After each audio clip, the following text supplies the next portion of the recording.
দর্শক স্বাগত জানাচ্ছি আমাদের নিয়মিত জন্য এখন প্রকাশ অনুষ্ঠানে। আমাদের আজকের আলোচনার বিষয় সাম্প্রতিক। স্থানীয় সরকার মন্ত্রী মির্জা ফখরুল ইসলাম আলমগীর সংসদে বলেছেন ৭১ প্রশ্নে ক্ষমা প্রার্থনা সহ অবস্থান পরিষ্কার করতে হবে জামায়াত ইসলামীকে। এটা স্বীকার করে নিলে তাদের রাজনীতি করা সহজ হয়ে যাবে। প্রশ্ন হচ্ছে, যদি স্বীকার না করে তাহলে রাজনীতি কি তাদের কঠিন হবে? যদিও মাঠের বাস্তবতা বলছে ভিন্ন কথা। এদিকে বিরোধী দলীয় চিফ হুইপ নাহিদ ইসলাম বলেছেন ৭১ সালে আমরা স্বাধীন ভূখণ্ড পেয়েছি, আর ২৪-এর আন্দোলনও পেয়েছি স্বাধীন সার্বভৌমত্ব। তাহলে কি দাঁড়ালো? ৭১ থেকে ২০২৪ সাল পর্যন্ত আমাদের সার্বভৌমত্ব ছিল না?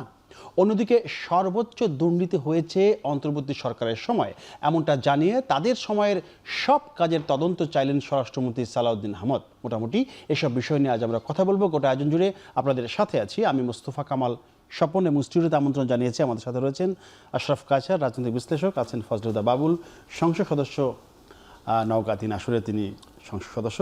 দুজনকেই স্বাগত জানাচ্ছি। আশরাফ কাছার, শুরুতে আপনাকে দিয়ে শুরু করতে চাই। সেটি হচ্ছে যে মির্জা ফখরুল ইসলাম আলমগীর, তিনি বিএনপির মহাসচিব এবং স্থানীয় সরকার মন্ত্রী। সংসদে তিনি একটা কথা বলেছেন যে ৭১ প্রশ্নে জামাতকে ক্ষমা প্রার্থনা বা তাদের যে অবস্থান ছিল সেটা পরিষ্কার করতে হবে, এবং এটা স্বীকার যদি করে তাহলে তাদের রাজনীতি করাটা সহজ হয়ে যাবে। প্রশ্ন হচ্ছে যে তাদের রাজনীতি তারা যদি স্বীকার না করে তাহলে কি সেটা কঠিন হবে? মাঠের বাস্তবতা কি বলছে এখন যে জামাতের যে অবস্থা?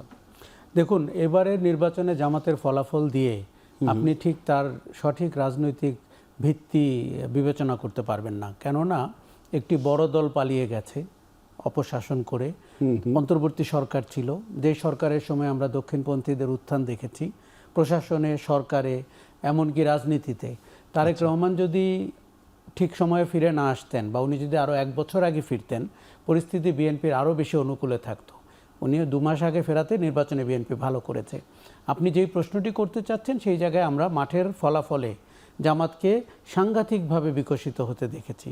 ১৮টি সিট পাওয়া দল ৭০টি সিট পেয়েছে। এই তো বাস্তবতা। সোনালী সময়। আচ্ছা, এটি কিন্তু সাময়িক। আজকে যদি পরিস্থিতি আবার অন্য রাজনৈতিক শক্তির উত্থান ঘটে, আপনি যদি আওয়ামী লীগকে রাজনীতি করার সুযোগ দেন কোনো একটি সময়ে, তখন আপনি আবার নতুন করে আলোচনা করতে পারবেন। কিন্তু মির্জা ফখরুল ইসলাম আলমগীর যে কথাটা বলেছেন সেটা কিন্তু খুবই সত্যি কথা। আপনি জামাতকে খেয়াল করেন, ৭১ নিয়ে তাদের অস্বস্তি কাটছেই না। পার্লামেন্টে সেদিন একজন তাদের সদস্য বলেছেন তার বাবা মুক্তিযুদ্ধে শহীদ হয়েছেন, যার জন্ম ১০ বছর পরে। উনি বাবাকে শহীদ বলে দাবি করতে চান কেন? তার মানে মুক্তিযুদ্ধে শহীদ হওয়াটা গৌরবের। এই তো। আবার জামাত বলেছে যে ৭১-এ দেশ স্বাধীন হয়নি। আপনি জানেন গত সপ্তাহে তারা ৪৭কে মাথা ব্যথা ছিল, উনি ভুলে বলেছেন মাথায় নাকি ব্যথা। বুঝতে পেরেছি।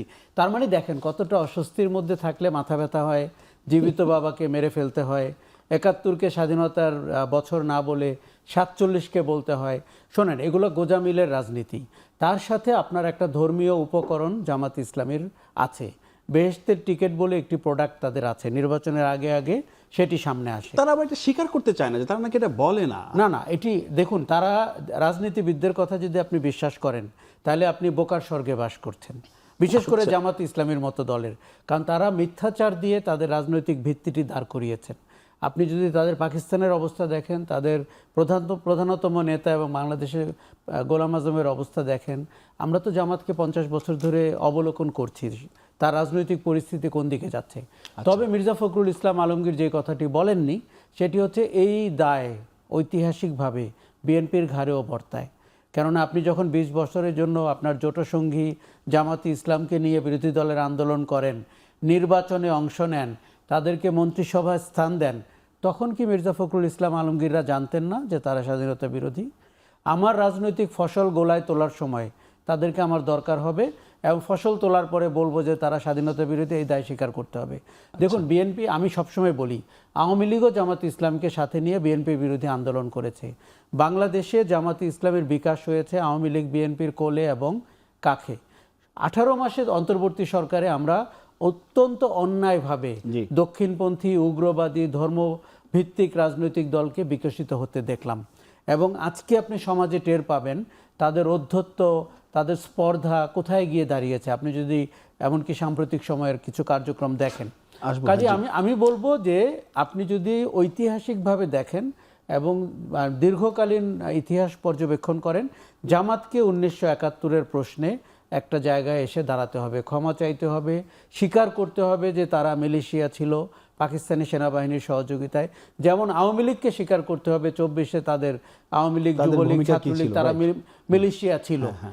আমি মনে করি দুটি দলেরই জাতির কাছে ক্ষমা চাওয়ার ব্যাপার আছে, একটি জামাত ইসলামীর, একটি আওয়ামী লীগের, এবং দুটি দলের মধ্যে একই রকমের মিল খুঁজে পাচ্ছি। অনুশোচনা কম, মিথ্যাচার বেশি, ষড়যন্ত্রের গল্প বেশি, এগুলো কিন্তু ধোপে টিকবে না ঐতিহাসিকভাবে। জি, ফজলুদ্দার বাবুল, আপনি আশরাফ ভাই তো বললেন যে জামায়াত ইসলামী কিন্তু বিএনপি আওয়ামী লীগের কোলে কাঁধে চড়েই কিন্তু এই অবস্থায় আসছে। আপনাদের দীর্ঘদিনে তারা সঙ্গী ছিলেন, আপনাদের সময় তারা গাড়িতে জাতীয় পতাকা লাগিয়েছেন, মন্ত্রী হয়েছেন। এখন আবার সেই ফসল আপনারা ঘরে উঠিয়েছেন, তাদেরকে ভুলে গেছেন, তাদের বিচার চাচ্ছেন বা তাদের নিয়ে কথা বলছেন। কারণটা কি? মানে এটা কি সুবিধা অসুবিধা এরকম অবস্থান? ধন্যবাদ। এখন টিভির আপনাকে সহ সকল দর্শক, কলাকৌশলী সবাইকে শুভেচ্ছা, এবং বিশেষত আমি নিজেকে সম্মানিত বোধ করছি, বড় ভাই আশরাফ কায়সার ভাই আছেন, ওনার কথার বিরুদ্ধে যে কথা বলবো এমন ধৃষ্টতা নেই, তবে আমি কিছু সংযোজন করতে পারি। যেমন ঐতিহাসিকভাবে দায় এই বিএনপিকে উনি দিয়েছেন, বিএনপির ঘাড়ে বিএনপির সাথে দীর্ঘদিনের তাদের দাবি নাই। সফর সঙ্গী। হ্যাঁ, এটা আমি সেখানে আসছি। আচ্ছা। আপনি যদি ইতিহাস পর্যালোচনায় যান তাহলে উনি সরকার ও রাজনীতির ছাত্র, তো উনি আমার চেয়ে আরো ভালো জানেন, আমার চেয়ে ভালো পড়ালেখা আছে। তো আমি যেটা শুনেছি যে এই যুদ্ধবারীদের কিন্তু ক্ষমা করেছিলেন শহীদ প্রেসিডেন্ট জিয়াউর রহমানের আগেও শেখ মুজিবুর রহমান কিন্তু একটা সাধারণ ক্ষমা ঘোষণা করেছিলেন।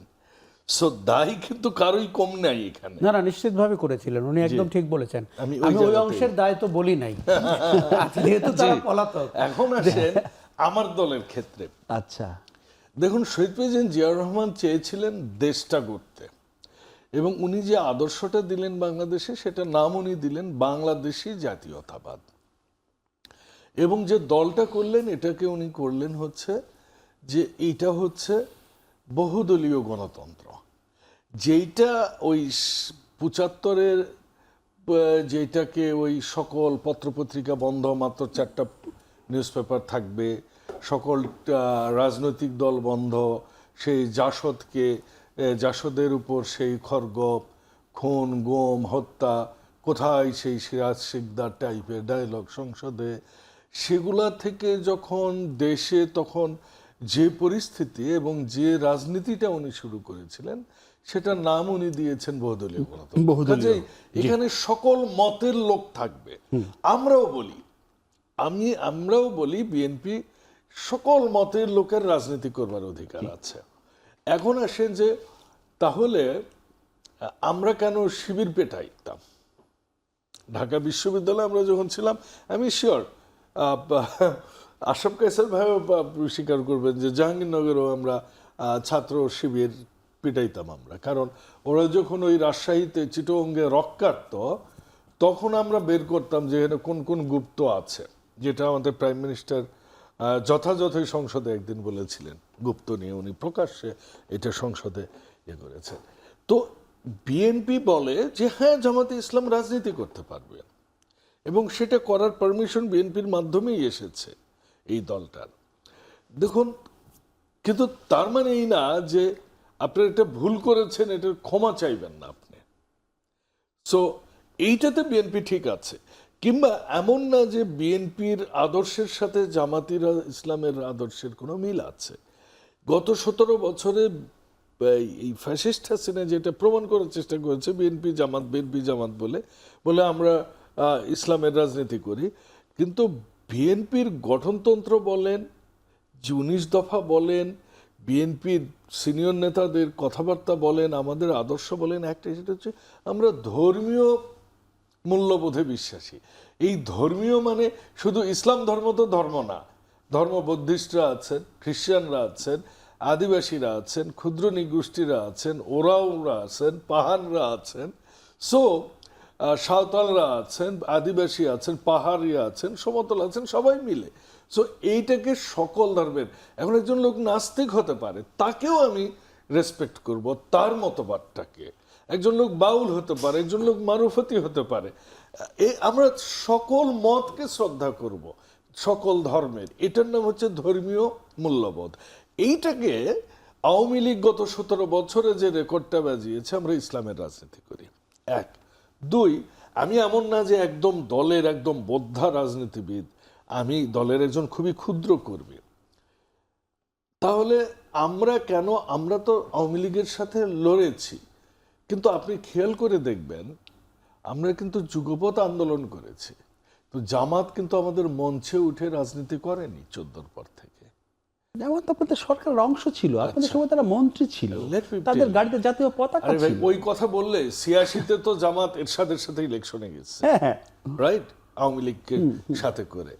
জামাত তো 47-এ তো ভারতকে সমর্থন করেছে, পাকিস্তানের বিরোধিতা করেছে, মুসলমানদের বিরোধিতা করেছে। জামাত তো যখন যে আন্দোলন তার বিপক্ষে ছিল জামাত, সেটা তো আমরা জানি। 96-এ 376 দিন হরতাল করলো বিএনপির বিরুদ্ধে। বাবুল ভাই, আপনি এখন 4 দলীয় ঐক্যজোটের যে নির্বাচনী আমাদের ইয়ে ছিল, অ্যালায়েন্স ছিল, নির্বাচনী অ্যালায়েন্স যে কারোর সাথে যে কারো হতে পারে। আপনার মনে আছে তখন বিটিভিতে সাংবাদিক ছিলেন, ভুলে গেছে এটা কত সালে এটা? পরে ইটিভির ইয়ে ছিলেন, সমকালের সম্পাদক ছিলেন, আগে ইত্তেফাকে ছিলেন, নামটা ভুলে গোলাম গেলাম। সরোয়ার? হ্যাঁ, গোলাম সরোয়ার ভাই? না না না, গোলাম সরোয়ার বিটিভিতে ছিলেন না, না। নামটা ভুলে গেলাম। আবেদ খান?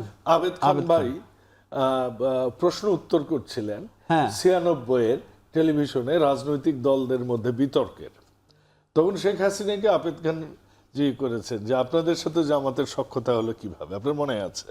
তখন কিন্তু তো রাজনৈতিক অ্যালায়েন্স, নির্বাচনী অ্যালায়েন্স আর রাজনীতি এক নয়। যেমন বাবুল ভাই, একটা ভিন্ন আদর্শ প্রশ্ন। আপনি আপনার কথায় বললেন যে গুপ্ত বিষয়ে আপনারা জাহাঙ্গীরনগর বা বিভিন্ন সময় শিবিরের সাথে আপনারা লড়েছেন, প্রধানমন্ত্রী ও সংসদে গুপ্ত বিষয়ে কথা বলেছেন। আপনাদের যে তথ্য বিষয়ক উপদেষ্টা, সম্প্রচার উপদেষ্টা ডাক্তার জাহিদুর রহমান, উনি সম্প্রতি একটা কথা বলেছিলেন যে বিএনপির ভেতরেও গুপ্ত আছে, মানে জামাত ইসলামের বা অন্য কারো গুপ্ত আছে। এটা একটা অ্যালার্মিং। সেই জায়গাটায় আপনারা দেখুন, কি করছেন? এটা আছে, এটা খালি উনি কেন, আমি নিজেও বলছি তো, বিগত সরকারের সময় আমি ছিল, নিজেও তারা বলছি, আপনাদের উনি সময় তো নাকি- আর মাঠের রাজনীতি করেন না, আমি মাঠের রাজনীতি করি। হ্যাঁ, হ্যাঁ। আসলে ওই জামাতটা নাই, কিন্তু যে গুপ্তটা আছে বিএনপির মধ্যে, সেটা হচ্ছে বিএনপির মধ্যে ওই যে এটা শেখ হাসিনার কারণেই, ফ্যাসিস্টের কারণেই, মানে গ্রাম লেভেলে বিশেষ করে সিগন্যালটা এরকম যে বিএনপিও তো মানে ইসলাম ধর্ম নিয়েই রাজনীতি করে, তাহলে বোধহয় দুটো একই। তো গ্রামের, এটা আমি দুইটা প্রেক্ষাপট বলবো, একটা শহরের প্রেক্ষাপট, একটা গ্রামের। তো গ্রামের কিছু লোকজন ওই যে বেশি ধার্মিক লোক বিএনপি করে, তখন ওরা বলতো আমাদের লোকাল ভাষায়, ওরে বাবা মু এনা জান্নাতে যামো, মুই ও এনা জান্নাতে যামো। আচ্ছা, আরে ভাই হাঙ্কে ওটা নিকার কথা কছো মুই। আচ্ছা। তো আমাদের ওইদিকে এটা বলে যে আমিও একটু জান্নাতে যেতে চাই, এই জন্য সে ভোটটা দিয়েছে। এই টাইপের গুপ্ত গ্রামে আছে। আর শহরের গুপ্তগুলো কিরকম? শহরের গুপ্তগুলো খুবই ডেঞ্জারাস টাইপের গুপ্ত, এবং এই গুপ্তগুলো আমি দেখেছি। এই সার্জিস কিভাবে বলে আমার বঙ্গবন্ধু বলে বক্তব্য দেয়। এই হাসনাত সার্জিসরা তো এই যে কোটা আন্দোলনের মধ্যেও তো জয় বাংলা স্লোগান দিয়েছে, শেখ মুজিবকে নিয়ে স্লোগান দিয়েছে না?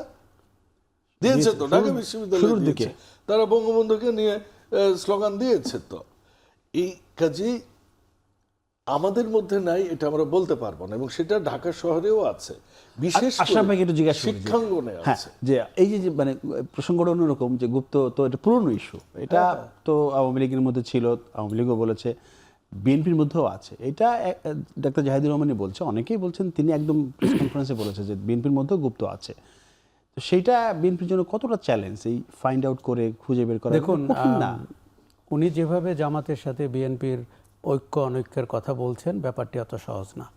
এখন আপনি গা থেকে ঝেড়ে ফেলে দিবেন জামাতকে, এবং রাজনৈতিক বিভাজনের আজকের সংসদে দাঁড়িয়ে অনেকটা ওরকমই মনে হয়। ইতিহাস কিন্তু তা বলে না। দেখুন, রাজনীতিবিদদেরকে যদি আপনি ইতিহাস ব্যাখ্যা করতে বলেন, এর চেয়ে বড় ভুল আপনি জীবনে আর করবেন না। তারা যেটা করে, তাদের যখন যেই বয়ান দিতে সুবিধা হয়, তারা সেই বয়ানে চলে যায়। আমরা বাংলাদেশের 40 বছর 45 বছরের রাজনীতি গভীরভাবে পর্যবেক্ষণ করেছি।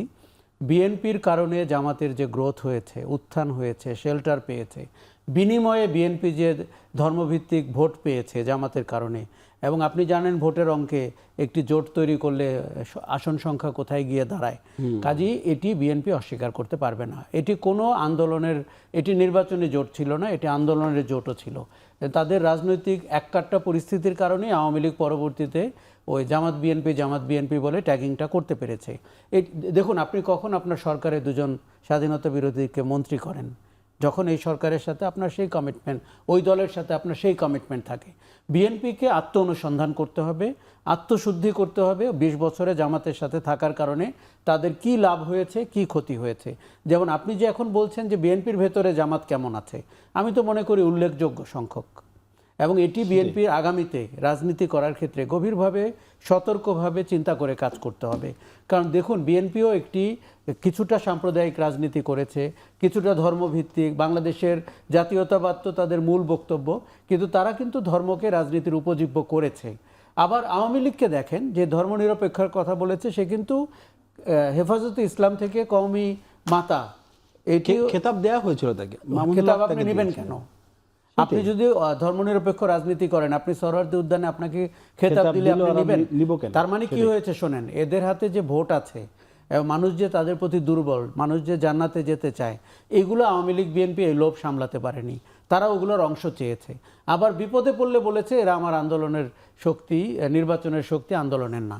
এগুলো কিন্তু এক ধরনের ছলছাতুরি করা রাজনীতিতে। আমি বলি, এখন যে রাজনৈতিক বাস্তবতা এসে দাঁড়িয়েছে, জামাত বুঝতে পেরেছে যে বিএনপির ঘাড়ে চড়ে দীর্ঘদিন রাজনীতি করেছি, এখন নিজের পায়ে দাঁড়ানোর কিছু শক্তিমত্তা হয়েছে। আগামীতে বিএনপির জন্য একটা ইন্টারনাল চ্যালেঞ্জ হবে, তার ভেতরে জামাতের এলিমেন্ট কতটা আছে। সবসময় যে গুপ্ত চরিত্র হিসাবে শারীরিকভাবে আছে তা কিন্তু না, এলিমেন্ট কতটা আছে। দেখুন, আমি রাজনীতি বিজ্ঞানের ছাত্র, আমি ওই শারীরিক অবয়বের চেয়ে আমি দার্শনিক অবয়বকে বেশি চোখে দেখতে পাই। বিএনপির ভেতরে দার্শনিকভাবে জামাতের রাজনীতি কতটা আছে এটি পরিষ্কার করে বুঝতে হবে। দেখুন, জামাত মানেই কিন্তু শুধু স্বাধীনতার বিরোধিতা না, জামাত মানেই কিন্তু 1971-এর বিরোধিতা না, জামাত মানি হচ্ছে বাংলাদেশকে পিছনে নেওয়া, জামাত মানি হচ্ছে নারীদেরকে হেয় করা, জামাত মানি হচ্ছে সাম্প্রদায়িক উস্কানি দিয়ে রাজনীতির মাঠ গরম করে ভোট কেন্দ্রে ফলাফল পাওয়া। এই এলিমেন্টগুলো আপনার দলের ভেতরে কতটা আছে এটি বিএনপিকে খুঁজে বের করতে হবে। তবে আমরা পরিষ্কার দেখতে পাচ্ছি বিএনপির ইতিহাসে সুবর্ণ সুযোগ এসছে এই জামাত ইসলামী বা স্বাধীনতা বিরোধী এবং ধর্মান্ধ রাজনীতি থেকে নিজেকে সরিয়ে মধ্যপন্থার একটি পরিষ্কার জায়গা তৈরি করতে, যেটি জিয়াউর রহমান করার চেষ্টা করেছিলেন। দেখুন, উনি জিয়াউর রহমানকে বলেছেন বহুদলীয় গণতন্ত্রের কথা, স্বাধীনতা বিরোধীদেরকে রাজনীতি করতে দেওয়ার সুযোগটিও কিন্তু জিয়াউর রহমান তৈরি করেছেন। শেখ মুজিবুর রহমান যেরকম ক্ষমা করেছেন সেটি আমরা জানি, এবং তার পরবর্তীতে 76-এ যখন রাজনীতির লাইসেন্স দেওয়া হচ্ছিল, জামাত ইসলামী কোত্থেকে এলো, নেজামি ইসলামী কোত্থেকে এলো। কাজে এই জিনিসগুলো কিন্তু ইতিহাসের অংশ। আপনি 2026 সালে আপনার জন্য সুবিধাজনক বয়ান বলে একপাক্ষিক বয়ান দেওয়া কিন্তু ঠিক হবে না। ওই সময়ে আমরা গোলাম আজমকে ফিরে আসতে দেখলাম, ওই সময় জামাতকে আবার মাটিতে দাঁড়াতে দেখলাম। আমাদের ঐতিহাসিক অনেক ভুলের ফসল আজকের রাজনীতির বর্তমান সমীকরণ।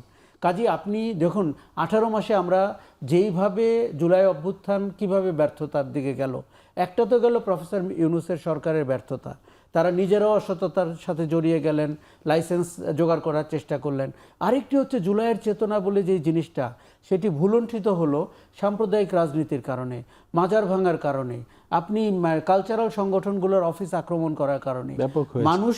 মানুষ যে দেখুন, আমি প্রায় বলি 5ই আগস্ট পর্যন্ত বাংলাদেশের সবাই শেখ হাসিনার বিদায় চেয়েছে, গুটি কয় সুবিধাবাদী ছাড়া, গুটি কয় আততায়ী ছাড়া।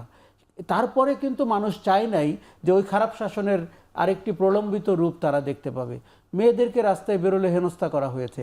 আমরা বড় দলগুলোকে তেমন কোনো উচ্চবাচ্য করতে দেখিনি, এমনকি বিএনপিকেও দেখিনি। দেখুন, এই জিনিসগুলো কিন্তু মানুষ স্বচক্ষে দেখেছে। কাজে আপনি যদি আজকে মনে করেন মানুষ কেন জুলাই নিয়ে হতাশ, আমি তো বলবো রাজনীতিবিদদের বড় দায় রয়েছে এই হতাশার পেছনে। তারা যে দেখুন, বিএনপি 16-17 বছর পর যেইভাবে রাজনীতিতে ফিরে এলো, এটা একটা অলৌকিক ঘটনা।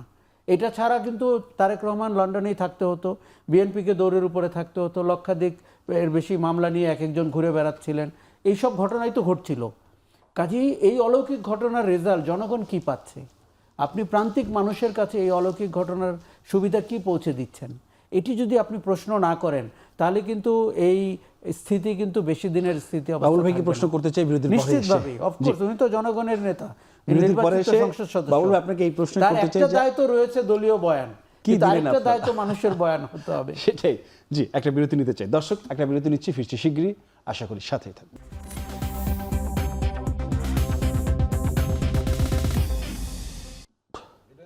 দর্শক বিরতির পর আবারও ফিরলাম আমাদের আলোচনা। আমরা কথা বলছিলাম সাম্প্রতিক বিষয় নিয়ে। যেতে চাই ফজলুদ্দার বাবুল। আশরাফ কায়সার যেমনটি বলছিলেন যে আপনারা এই যে ক্ষমতায় আসলেন, একটা সুবর্ণ সুযোগ, আপনারা সেই সুযোগ সুবিধাটা জনগণের কাছে কতটা পৌঁছাতে পারলেন? হ্যাঁ, ধন্যবাদ।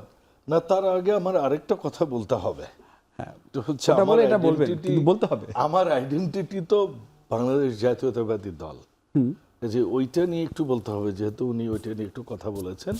আমি রিলিজিয়াস এলিমেন্ট আছে বলে, জামাতের রিলিজিয়াস এলিমেন্ট আমাদের মধ্যে আছে বলে উনি এটা একটু মানে প্রকাশ করেছেন। তা এইটাকে আমার আগে বলতে হবে, এবং কেন বলতে হবে এটা অবশ্যই আশরাফ কায়সার ভাইও আমার সাথে একমত হবে যে আমার এটা বলা উচিত। তো সেটা হচ্ছে, দেখুন, এই রিলিজিয়াস এলিমেন্টটুকু বিএনপিতেও আছে, আমি মনে করি জাসদেও আছে, জাসদেও আছে। জাসদের অবাক এখন হওয়ার অস্তিত্ব কিছু নেই। আছে, খোদা ভাই। অবাক হওয়ার কিছু নাই। কেন আমি এটা বলছি? ওদের যে সোকল্ড রিলিজিয়াস, দেখুন ওদের তো একটা দলের নাম ছিল কি আগে, জামাতে ইসলাম বাংলাদেশ, মানে গ্লোবাল একটা অর্গানাইজেশন আছে, ওটার একটা চ্যাপ্টার বাংলাদেশ চ্যাপ্টার ছিল। এখন ওরা নাম দিয়েছে যে বাংলাদেশ জামাতে ইসলামী। ওরা আগে আকিমুদ্দিন লিখত, মানে সৎলোকের শাসন চাই, কোরআনের আইন চাই। আইন চাই। এইটা কিন্তু গত ৫-৭ বছরে আমরা শুনিনি।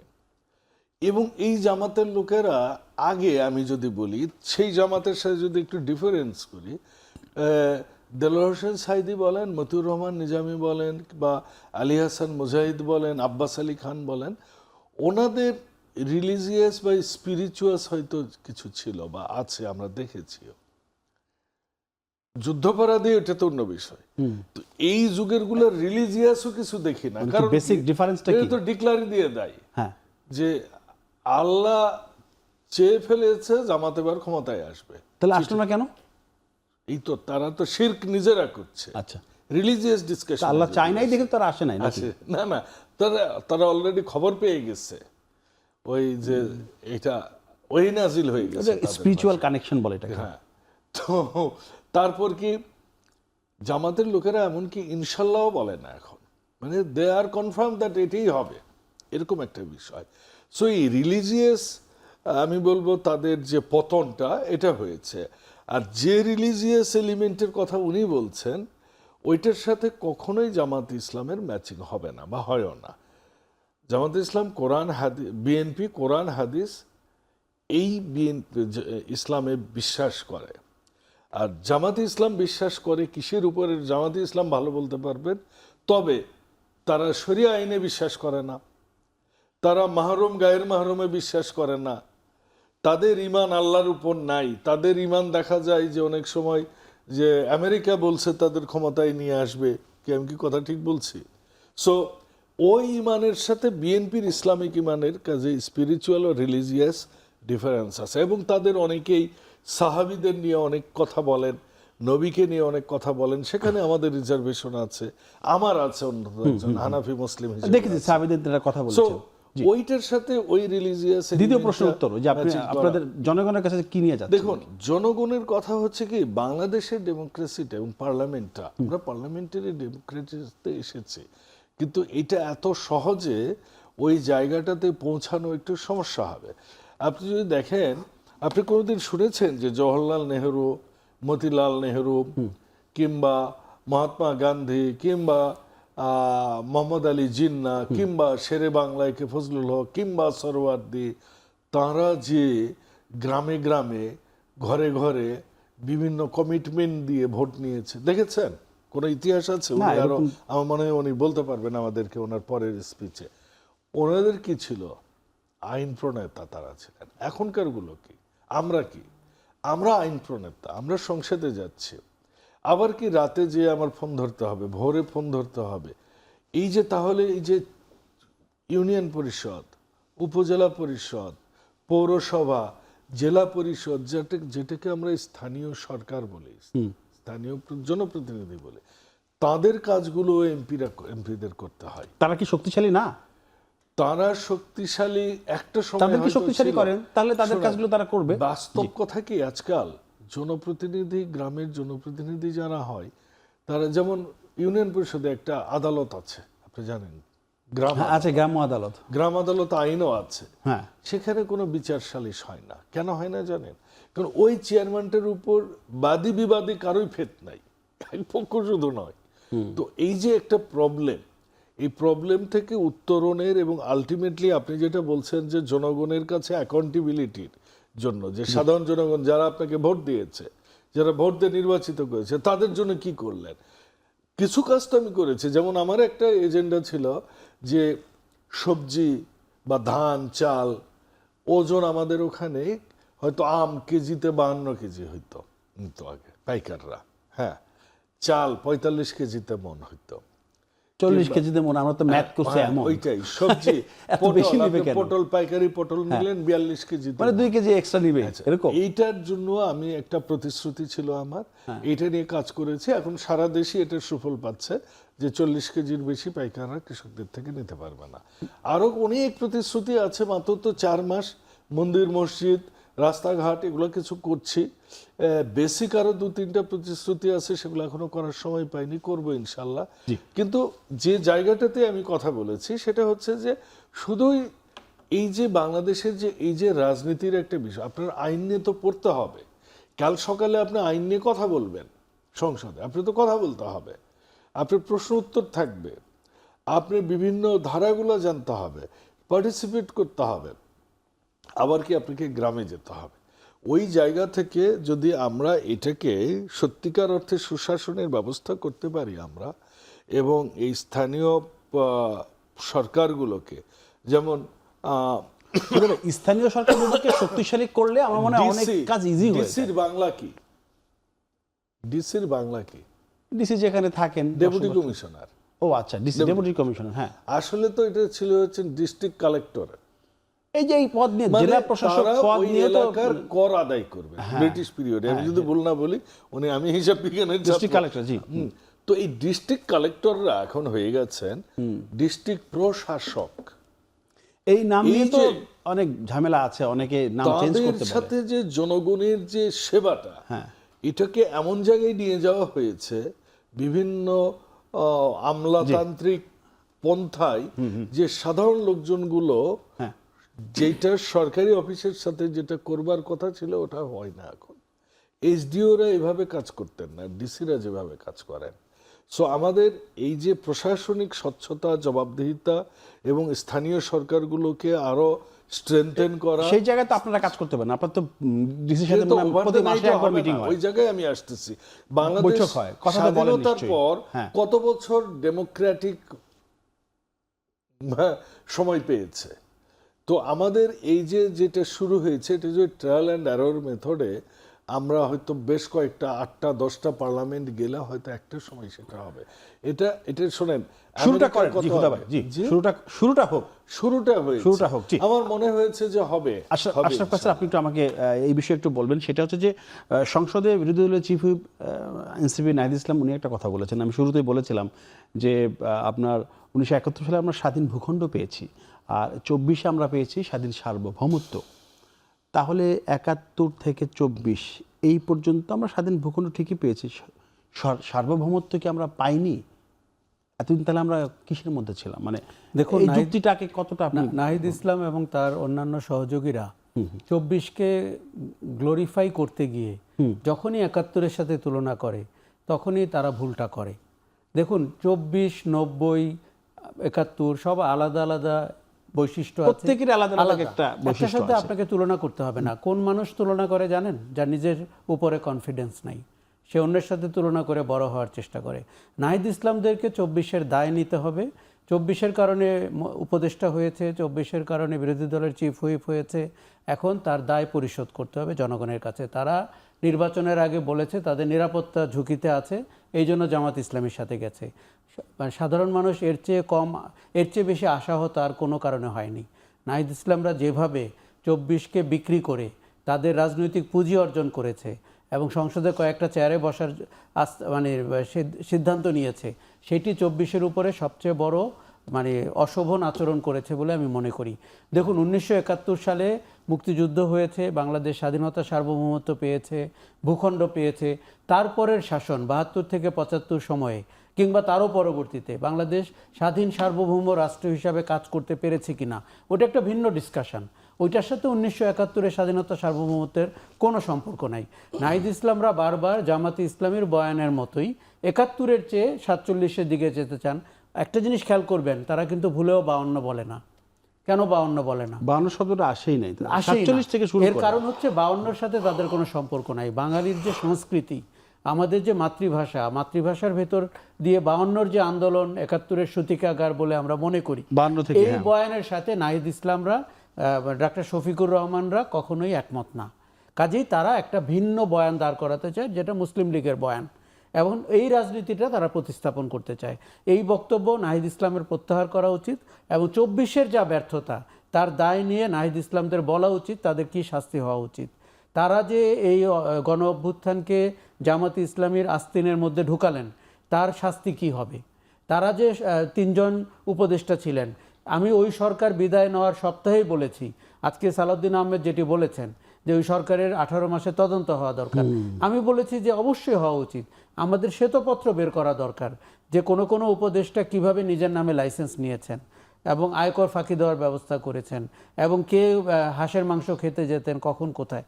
এগুলো দেখুন, বাংলাদেশের মানুষ সব মনে রেখেছে। আপনি 5ই আগস্ট পর্যন্ত একটি ফ্যাসিবাদ বিরোধী আন্দোলনের নেতৃত্ব দিয়েছেন, যেটি বিএনপিও সফল হয় নাই। কাজে সেই আন্দোলনে মানুষ রাস্তায় নেমেছে, হাসিনাকে ঝেঁটিয়ে বিদায় করেছে, সেটি একটি পর্ব। পরবর্তীতে সুশাসনের জায়গায় আপনি কি করেছেন সেটা আরেকটি পর্ব। নাহিদ ইসলামদের সমস্যা হচ্ছে যে তারা রাজনীতিটি করলো না, তারা আখের গুছিয়ে ফেললো। কেউ দুর্নীতি করে, কেউ রাজনৈতিক অসততা করে, কেউ জামাতে ইসলামের সাথে গিয়ে, কেউ ভোটের বাক্সে 8টি বা 6টি এমপি পেয়েই। আমি তো মনে করি গণ অভ্যুত্থানের নেতাদের 20 বছরের রাজনীতি করা উচিত ছিল। রাজনীতির যে নয়া বন্দোবস্তের কথা বলেছেন, সেই নয়া বন্দোবস্তটিতে তারা সাহসের সাথে হাঁটলো না। কাজেই তারা একটি প্রচলিত ধারার রাজনীতি করলো, কিছু চ্যাট জিপিটি থেকে শব্দ বের করে বলল যেগুলোর জন্য তারা দক্ষ এবং যোগ্য না। কাজেই এই জায়গায় আমার মনে হয় 1971 নিয়ে নাহিদ ইসলাম কিংবা ডাক্তার শফিকুর রহমানরা যখন এই ভাষায় কথা বলেন, আমার ধারণা তাদের রাজনীতির পাটাতন ততটাই দুর্বল হয়। দেখুন, এই দেশের মানুষ স্বাধীনতা বিরোধীদেরকে আমার মনে হয় এক ধরনের হতাশা থেকে ভোট দিয়েছে। জি, এই যে আপনি 70-77টির গল্প আমরা বলছি, সেটি একটি ব্যাপক হতাশা, এটি তাদের রাজনীতির চূড়া। এরপরে তাদেরকে আপনি নিচের দিকে পড়তে দেখবেন। আমি আপনাকে হলফ করে বলতে পারি আগামী 4.5 বছর পরে নির্বাচনের ফলাফল কী হবে দেখবো আমরা ইনশাল্লাহ। বিরতি নিচ্ছে, একটা আলোচনা করতে চাই আরও। দর্শক, আরেকটা বিরতি নিচ্ছি, ফিরছি শীঘ্রই, সাথেই থাকুন।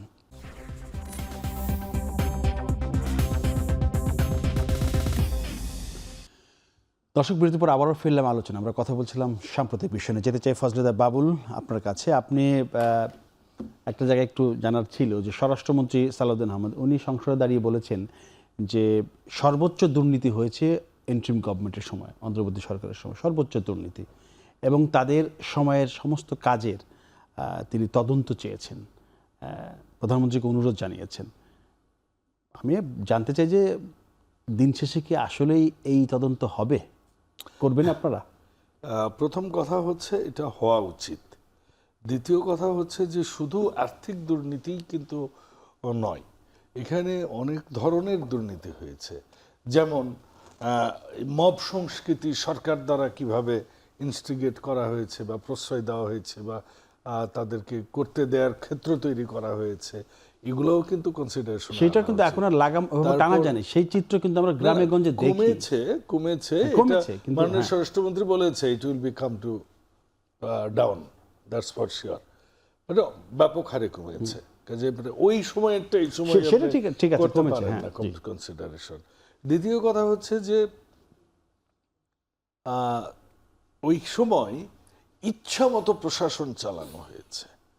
আপনি ডিসি বলেন, ভিসি বলেন, বিশ্ববিদ্যালয়ের নির্বাচন বলেন, নীলক্ষেতে ব্যালট ছাপানো বলেন, জি, 30,000 লোকের ভোট কাউন্ট করতে 4 দিন লাগা বলেন, সকল প্রকারের আয়োজন তারা করেছে এবং সেটা এখনো কিন্তু ক্লিন আপ হয়নি। ডিসি বলেন, এসপি বলেন, ওসি বলেন, বিশ্ববিদ্যালয় বলেন, সমস্ত জায়গায় 18 মাসে ইচ্ছা মতো তাদেরকে পুনর্বাসিত করা হয়েছে।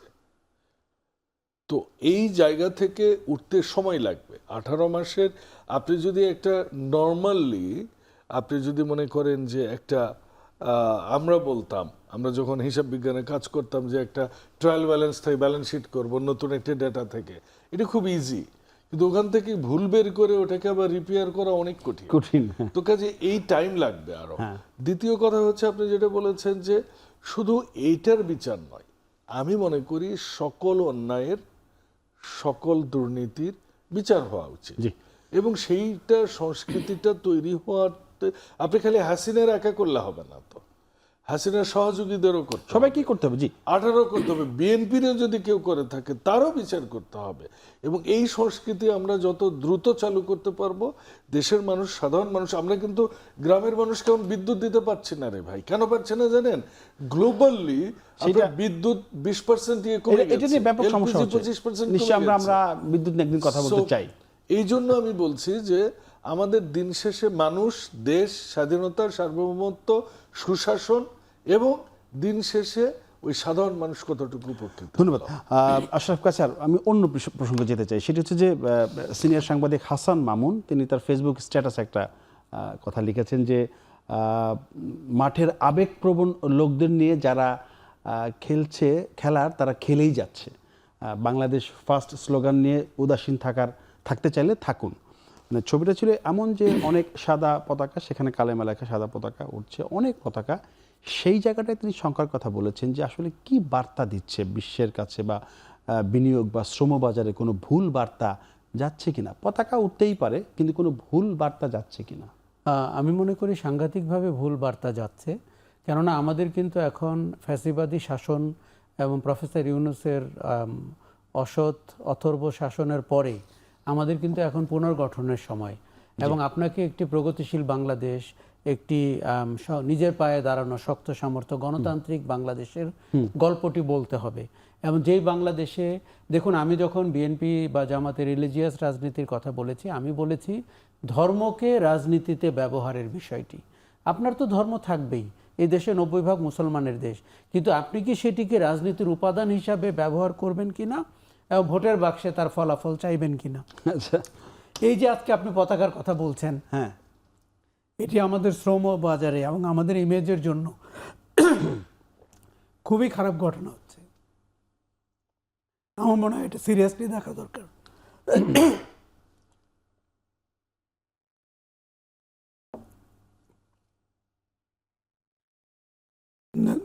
সরি, আমার গলাটা একটু সমস্যা করছে। ঠিক আছে। বাবুল ভাই, আপনি এটা নিয়ে বলবেন? আশরাফ ভাই কিছুটা হয়ে গেছে, উনি ঠিকই বলেছেন।